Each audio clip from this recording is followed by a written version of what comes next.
जय सिया राम। सब सुख लहे तुम्हारी सरना, तुम रक्षक काहू को डरना। हनुमान जी की प्रसन्नता अगर भक्त को प्राप्त हो जाए, हनुमान जी कृपा कर दें तो सब संभव हो जाता है। भक्त हनुमान जी की आराधना करते हैं, पूजा करते हैं और उसके बाद मनोरथ की सिद्धि जब नहीं होती तो ये प्रश्न उठना स्वाभाविक है कि हनुमान जी सुन नहीं रहे। लेकिन ये कैसे हो सकता है कि गोस्वामी तुलसीदास जी ने जब कह दिया है कि आप हनुमान चालीसा का पाठ करेंगे तो आपको सब मिल जाएगा, और मनोरथ जो कोई लावे सोई अमित जीवन फल पावे, तो फिर क्यों ऐसा हो रहा है कि इतने पाठ करने के बाद, इतने अनुष्ठान करने के बाद बहुत सारे लोग जब बातचीत करते हैं तो ये बताते हैं, तो आखिर चूक कहाँ हो रही है? कुछ तो कुछ गड़बड़ है, तभी तो बात नहीं बन रही। गोस्वामी जी ने जो लिख दिया है वो तो अकाट्य है, उसको तो काटा ही नहीं जा सकता। तो स्पष्ट है कि गलती हमारी तरफ से ही हो रही होगी। अब देखिए, रात्रि में एक बार 11 बजे रात्रि में एक भक्त का फ़ोन आया। वो लगातार फ़ोन किए जा रहे थे, तो संजोग बना तो हमने फ़ोन रिसीव कर लिया। बातचीत होने लगी तो वो तमाम तरह के पाठों की चर्चा कर रहे थे कि वो ये पाठ करते हैं, इतने पाठ करते हैं। कुछ अन्य पाठों के बारे में वो जानकारी भी चाह रहे थे, कुछ अन्य पुस्तकों के बारे में जानना चाह रहे थे। ये भी जिज्ञासा रख रहे थे कि आपके हाथ में उस समय कौन सी पुस्तक थी, वो पुस्तक कहाँ मिलेगी, वो पाठ कैसे होगा। तो ये बहुत अच्छी बात है, हनुमान जी को लेकर के इतनी जिज्ञासा, इतनी जागरूकता है, तो ये तो बहुत अच्छी बात है। लेकिन साथ उन्होंने कहा कि इतने पूजा पाठ मैं कर रहा हूँ और 5 साल से मैं बहुत परेशान हूँ, नौकरी नहीं लग रही है, कहीं कोई काम नहीं बन रहा है, बहुत परेशान हूँ 5 साल से इतना पूजा पाठ करने के बाद भी। तो हमने पूछा कि आखिर क्या पढ़ाई लिखाई आपकी हुई है? तो उन्होंने कहा कि हमने बी फार्मा किया है और लगातार हनुमान भक्ति के सभी वीडियोस देखते हैं, सभी उपायों को भी करते हैं। तो फिर हमने पूछा कि आखिर आपका काम बन क्यों नहीं रहा, क्या पूजा करते हैं आप? तो उन्होंने कहा कि अभी आपसे बातें हो रही हैं, जैसे ये बात आपकी ख़त्म होगी उसके बाद हम पूजा पे बैठ जाएंगे। और उस वक्त रात के 11 बज रहे थे। तो पूजा पे बैठेंगे और जितने पाठों की उन्होंने चर्चा की कि 11 बार हनुमान चालीसा का पाठ करेंगे, 11 बार बजरंग बाण का पाठ करेंगे, उसके बाद राम रक्षा स्तोत्र का पाठ करेंगे, उसके बाद उन्होंने बहुत सारे पाठों की चर्चा की। तो कुल मिलाकर के जो पूरा समय अगर 11:15 से भी वो शुरू करें तो लगभग उन्होंने ही कहा कि 2 तो बज ही जाएगा। तो फिर हमने उनसे पूछा कि फिर अगली सुबह आपकी नींद कितने बजे खुलेगी और प्रतिदिन का एक क्रम है? तो उन्होंने कहा कि अगले दिन फिर हम 8 बजे जगेंगे, 8 बजे 9 बजे जगते हैं, उसके बाद फिर नौकरी नहीं है मेरे पास, फिर सुबह जब जगेंगे तो फिर पूजा पाठ करेंगे, फिर उसमें आधे घंटा तो लगाएंगे ही। तात्पर्य यह है कि व्यक्ति समझ नहीं पाता कि उसके लिए क्या समुचित है, कितना होना चाहिए। तो हमने उनसे कहा कि आपने बी फार्मा किया है, मेडिकल स्टोर में बहुत सारी दवाइयाँ होती हैं, तो क्या सभी दवाइयाँ एक ही मरीज को दे दी जाती हैं, या सभी दवाइयों को मरीज लेकर के खा ले तो उसकी क्या स्थिति बनेगी? वो तो दवाइयाँ रिएक्शन कर जाएंगी। और वो भक्त जहाँ से हैं वहीं पे पास में ही बाबा वैद्यनाथ का मंदिर है देवघर में।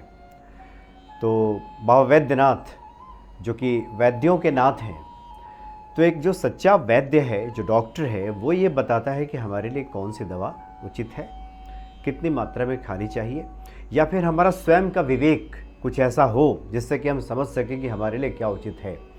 अब कोई व्यक्ति जिसकी उम्र 36 साल हो गई हो, वो नौकरी ढूंढ रहा हो, 4 साल 5 साल से उसके पास नौकरी ना हो, उसको गृहस्थी में उतरना है, उसको शादी करनी है, उसके बाद परिवार चलाना है, और इस तरह से रात भर साधना करे, फिर अगले दिन 8 बजे जगे। वैसे भी ज्योतिषीय दृष्टिकोण से देखें कि जो लोग सूर्योदय के बाद जगते हैं, वैसे भी जिनका सूर्य की स्थिति ठीक नहीं होती, उनको नौकरी जल्दी नहीं लगती। तो ये तो यही एक गड़बड़ हो गई। दूसरा, उस व्यक्ति के पास इतना समय और श्रम बचेगा कहाँ कि वो पुरुषार्थ कर सके, नौकरी ढूंढ सके, जो समुचित उसका प्रयास होना चाहिए वो कर सके। तो व्यक्ति फिर ऐसा नहीं करता और तमाम तरह के पाठों की चर्चा करता है, अनुष्ठान की बात करता है, और फिर कहता है कि हनुमान जी सुन नहीं रहे। तो यहीं पे बहुत बड़ी गलती हो जाती है। यहीं पे समझने की आवश्यकता है कि हमारी भूमिका क्या है, हमारे लिए जो निर्धारित कर्तव्य, जो कार्य दिया गया है वो क्या है, कहीं उसमें तो चूक नहीं हो रही। अब कोई गृहस्थ है, उसके लिए सुबह वो दीप आदि जलाए, हनुमान जी के 3 पाठ 5 पाठ कर ले, कोई मंत्र का जप कर ले, अपने कार्य में लग जाए और सदाचरण रखे, सत्कार्य में लगा रहे, तो हनुमान जी स्वयं कृपा कर देंगे। साधु संत के तुम रखवारे, असुर निकंदन राम दुलारे, वो तो साधु संतों के ऐसे ही रखवारे हैं। लेकिन कोई गृहस्थ अपने निर्धारित कार्य को छोड़ करके एक सन्यासी की भांति रात रात भर साधना करे और फिर कहे कि उसको प्रतिफल नहीं मिल रहा, तो ये कैसे संभव हो सकता है? सबके लिए निर्धारित कर्तव्य है, कर्म है, सिद्धांत तो कर्म का ही है, कर्म ही फलित होता है। कृपा, प्रसन्नता ईश्वर की, ये तो हमारे भावों पर निर्भर करता है। एक महात्मा जी बता रहे थे कि ईश्वर को योग्यता से नहीं रिझाया जा सकता, ईश्वर को पाठों की संख्या से नहीं रिझाया जा सकता, ईश्वर को हमने इतने माला कर लिया उससे नहीं रिझाया जा सकता। जन्म जन्म मुनि जतन करावा, अंत समय मुख राम ना आवा। कई बार सारे जतन व्यर्थ हो जाते हैं अगर प्रेम नहीं है, अगर भाव की कमी है, और सिर्फ हम चाहते हैं कि इतने पाठ करके, इतने माला का जप करके, इतने अनुष्ठान करके हम हनुमान जी को प्रसन्न कर लेंगे, तो ये लगता है कि शायद कहीं ना कहीं कुछ चूक हो रही है। अगर हमारे पास समय है, हम उम्र की उस अवस्था में हैं जहाँ पे हमने सभी सांसारिक कार्यों का निष्पादन कर लिया है, समय है, उसके बाद आप जितनी लंबी साधनाएं करना चाहते हैं आप कीजिए। लेकिन अगर आप गृहस्थ हैं और सन्यासियों की भांति आप साधना में उतरना चाहते हैं और उसके बाद आप चाहते हैं कि सांसारिक फलों की प्राप्ति भी हो जाए, तो ये कैसे संभव है? इसलिए फलित तो पुरुषार्थ ही होगा, और उस पुरुषार्थ में हनुमान जी आपकी मदद करेंगे। हनुमान जी तो स्वयं पुरुषार्थ करते दिखाई देते हैं। पूरे हनुमत चरित्र को आप पढ़ें, सुंदर कांड को पढ़ें आप, तो हनुमान जी का पुरुषार्थ ही तो है पूरे सुंदर कांड में। अगर हम उनका अनुसरण करते हैं तो राम काज किए किन्हे बिनु मोहि कहाँ विश्राम। जब तक राम का काज पूरा नहीं होगा तब तक विश्राम कहाँ। उसी प्रकार से ईश्वर ने जो हमारा निर्धारित कर्तव्य हमें दे दिया है, जो हमें कार्य दे दिया है, वो जब तक पूरा ना हो जाए उसमें विश्राम कहाँ। ईश्वर का चिंतन तो आप जिस कार्य में है वो करते हुए हो सकता है, लेकिन हम 5-5 घंटा, 6-6 घंटा, 8-8 घंटे की साधनाएं कर रहे हैं, रात भर जग रहे हैं, सुबह 10 बजे जग रहे हैं, रात भर के जग रहे हैं, सुबह 4 बजे सो जा रहे हैं, फिर अगले दिन 10 बजे नींद खुल रही है और उसके बाद कह रहे हैं कि कार्य तो पूरा नहीं हो रहा, नौकरी तो मिल नहीं रही, हनुमान जी तो सुन नहीं रहे।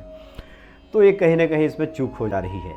इसलिए गृहस्थों के लिए बहुत आवश्यक है कि हनुमान चालीसा का पाठ करे, दीप जलाए, मंदिर दर्शन करे और अपने कर्तव्य में लग जाए और हनुमान जी से प्रार्थना करे कि वो सुमति प्रदान करे, वो सत्कार्य करे, ऐसे वैसे कार्यों में न फंस जाए।